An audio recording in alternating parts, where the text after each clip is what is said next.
That's right, gentlemen. The League of Fools 2014 season is here. Kickoff is tonight. Football starts tonight. I am so excited, and I cannot wait to take all your money this season through fantasy football. We've got a big game tonight. We've got the lowly Green Bay Packers at the Super Bowl champion Seattle Seahawks.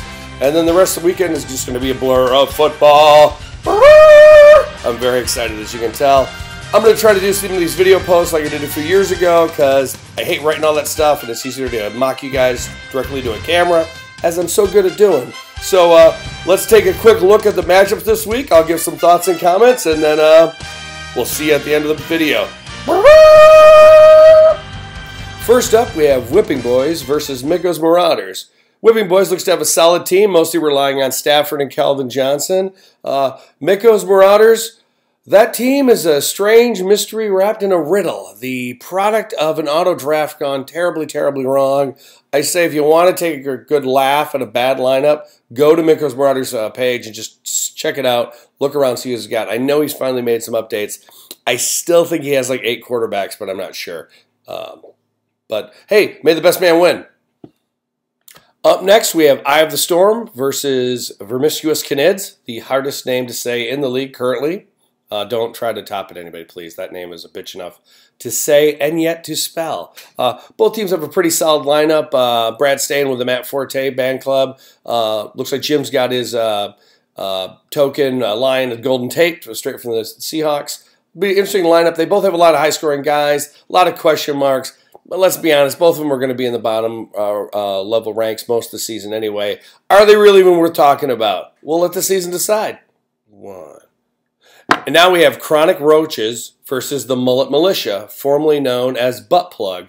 I believe there was a franchise move in the offseason after they'd won the League of Fools championship, mostly so Lauren could live back in his mom's basement for whatever it is those guys do at night when Lauren isn't focusing on his 10 fantasy football leagues. Both teams look pretty solid.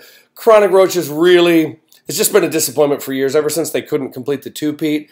I don't think people even look at that team the same way anymore. I think many times you look at that team and you just put a W for yourself because you know they don't really try because the league has always been a little too complicated for Roaches.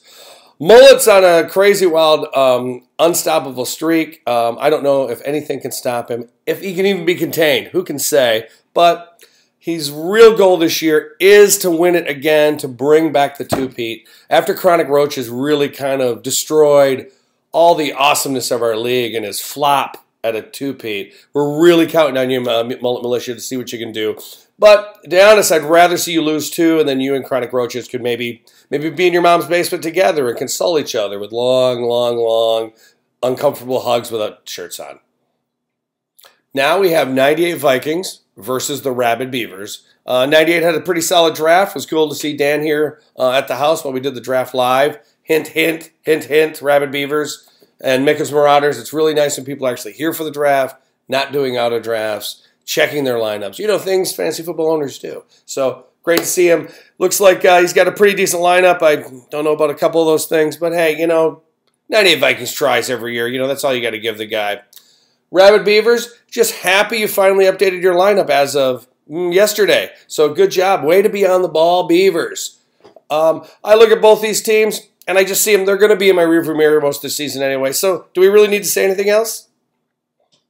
And finally, we have Contract Year versus Captain Earth Clowns, the runner-up, which is number 2, which is still really a loser, but oh well. Contract Year, awesome to finally have you at the draft. Awesome to finally have you not auto-draft or drunk draft or whatever kind of drafting that happens when you're in Wisconsin. I'm not really sure. Looks like a pretty close lineup. Actually, it doesn't look that close. I think I'm going to destroy him. The only thing really close is quarterbacks, but I think I'm just going to dominate, which will begin the domination for the year. So prepare yourselves, all of you. Here comes the pain.